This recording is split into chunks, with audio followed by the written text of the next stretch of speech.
Good evening. Our task must be to free ourselves by widening our circle of compassion, to embrace all living creatures and the whole of nature and its beauty. Welcome to BMC News Live in English, brought to you by Al Hilal Hospital into Medical Centers. I am Vinod Narayan, joining you with the daily news updates. Today's headlines. Bahrain's aluminium industry Alba achieved ISO 18788-2015 certification. Executive and legislative authorities announced increase in pension allowances. Shura Council approved plans to join US space program. His Majesty the King and His Royal Highness the Crown Prince and Prime Minister congratulated Turkish President on re-election. Kuwait to cancel 2,400 teacher visas.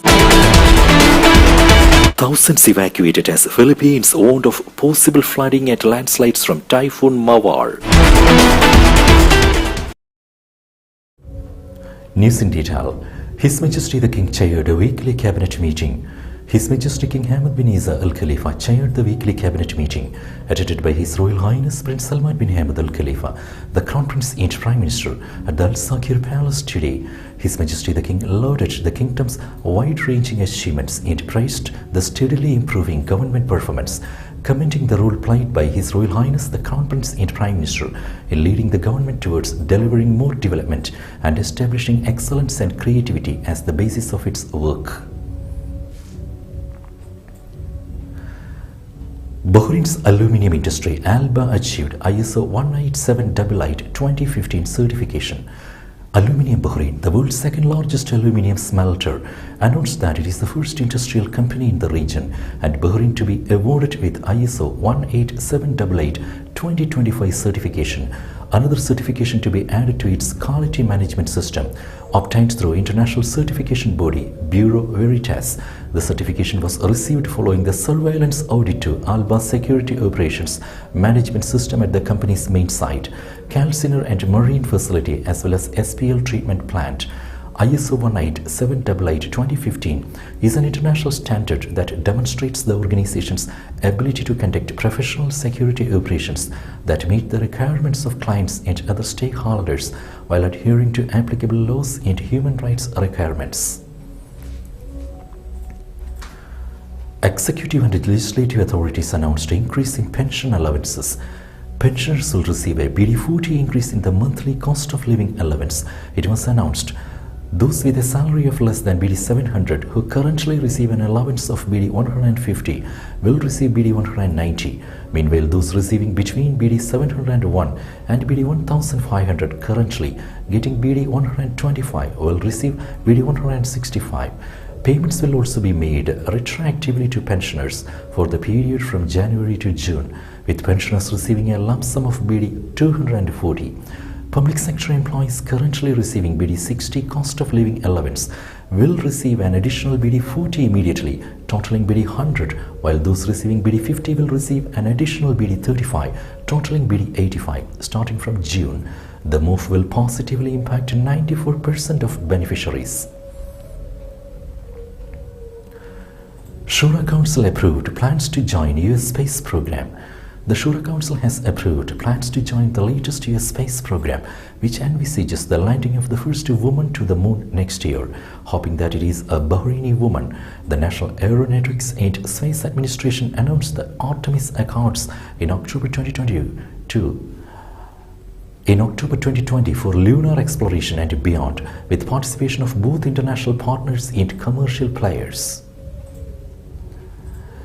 His Majesty the King and His Royal Highness the Crown Prince and Prime Minister congratulated Turkish President on re-election. His Majesty King Hamad bin Isa Al Khalifa and His Royal Highness Prince Salman bin Hamad Al Khalifa, the Crown Prince and Prime Minister, sent cables of congratulations to Turkish President Recep Tayyip Erdogan on his re-election for a new term. His Majesty the King wished President Erdogan every success in his presidential duties to achieve the aspirations of the brotherly Turkish people for more progress and prosperity.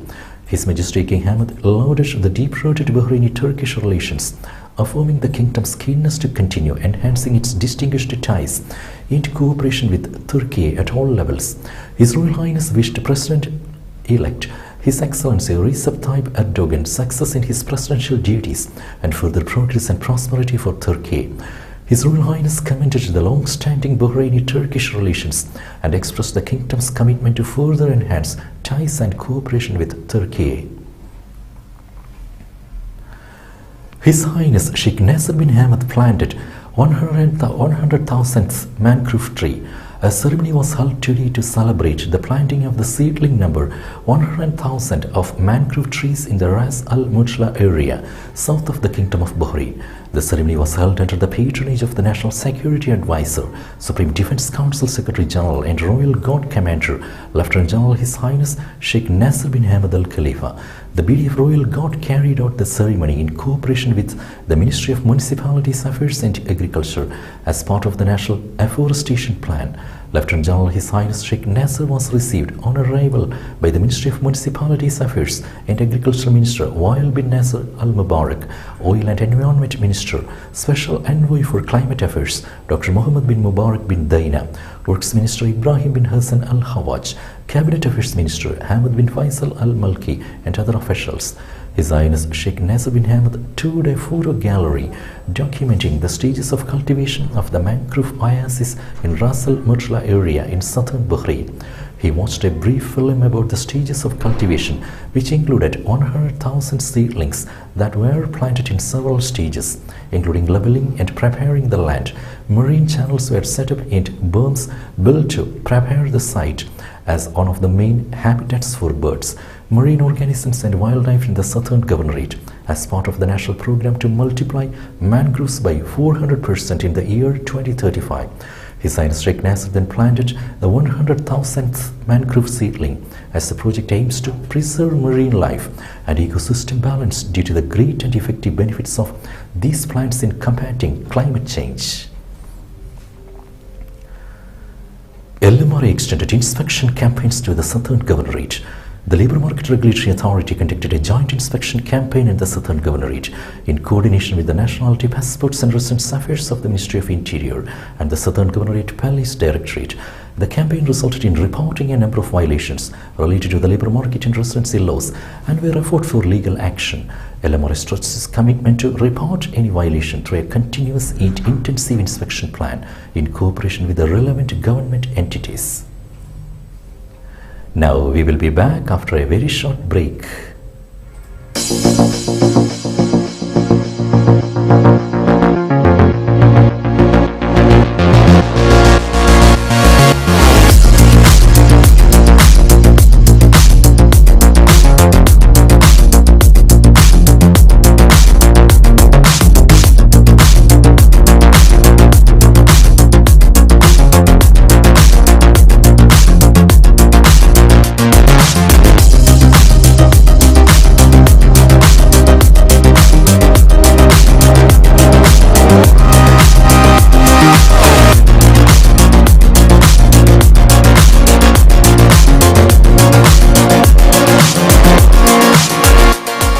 The 16th branch of Megamart and Macromart supermarkets in Bahrain has opened in Sahla.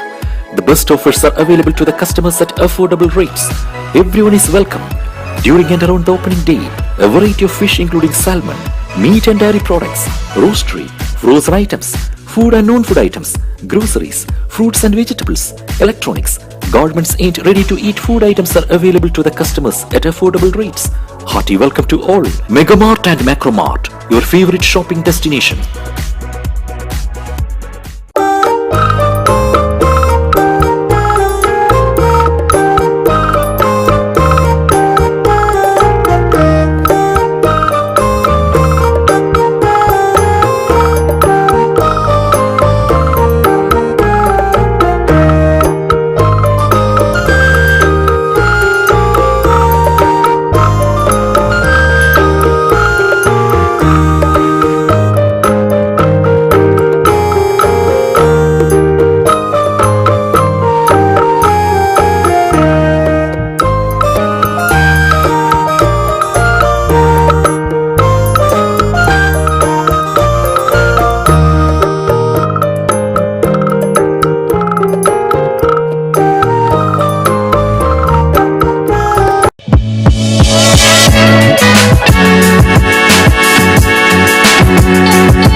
Welcome back.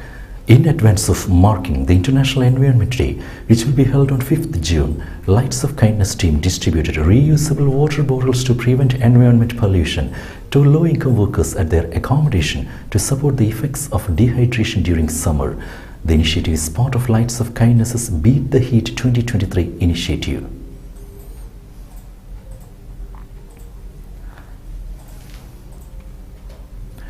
Kuwait to cancel 2,400 teacher visas. Kuwait will cancel the work permits of around 2,400 teachers and replace them with Kuwaitis, according to reports in local media. A report in the local newspaper claimed education authorities in the country have called on the Interior Ministry to cancel residency permits of around 1,900 teachers. A further 500 teachers have resigned, said the newspaper, citing sources with knowledge of the matter. The teachers have been given 3 months to settle dues and status in the country. Plane door opened in midair when traveller grabbed emergency exit lever. A plane door opened in midair when a passenger grabbed the emergency exit lever. Video showed passengers gripping onto their seats as the wind billowed into the aircraft as it descended towards the South Korean city of Daegu on Friday. Children began shaking with fear and crying when the door of the Asiana Airlines plane opened suddenly, witnesses said. Some 12 passengers were so terrified that they were sent to hospital with breathing difficulties once the plane landed safely at Daegu Airport at 12:40 p.m. local time, with the door still open. Police have detained a male in his 30s for questioning after he opened the door when the plane was still about 650 feet above the ground. Yonhap news agency reported. It is unclear why he did so. Some people on board tried to stop the man from opening the emergency exit but were unsuccessful, the Transport Ministry said. Police are questioning him jointly with the Land and Transport Ministry over aviation safety laws violations, the ministry said. Under these laws, a person who opens a plane door without authorization is subject to a maximum sentence of 10 years in prison. Tourist boat overturned on Italian lake, one dead and several missing.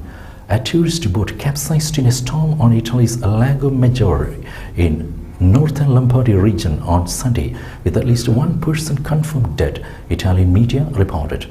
Authorities were searching for several people who were still missing after a sudden whirlwind overturned a boat carrying more than 20 tourists and crew, the Italian news agency reported.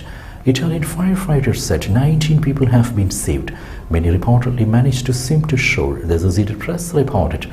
Rescue operations were continuing with the divers, boats and a helicopter. Firefighter video showed pieces of wood floating in the lake as a helicopter flew overhead.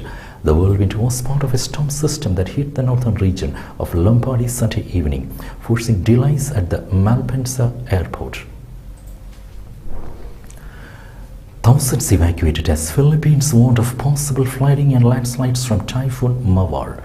Philippine officials began evacuating thousands of villages, shut down schools and offices, and imposed a nozzle ban Monday as Typhoon Mawar approached the country's northern provinces. The typhoon is packing maximum sustained winds of 155 km per hour and gusts of up to 190 km per hour, but is forecast to spare the mountainous region a direct hit. Current projections show typhoon veering northwest toward Taiwan or southern Japan, the Associated Press reported. Although it is expected to slow down considerably, authorities warned of dangerous tidal surges, flash floods and landslides as it blows past the northmost province of Baitens from Tuesday to Wednesday. Disaster preparedness officials said the typhoon's course could change abruptly and there was no room for complacency. With that, we come to the end of today's news. Stay tuned for daily news updates in BMC News Live English at 7:30 p.m. every day. I am Vinod Narayan signing off from BMC News Live. Good night.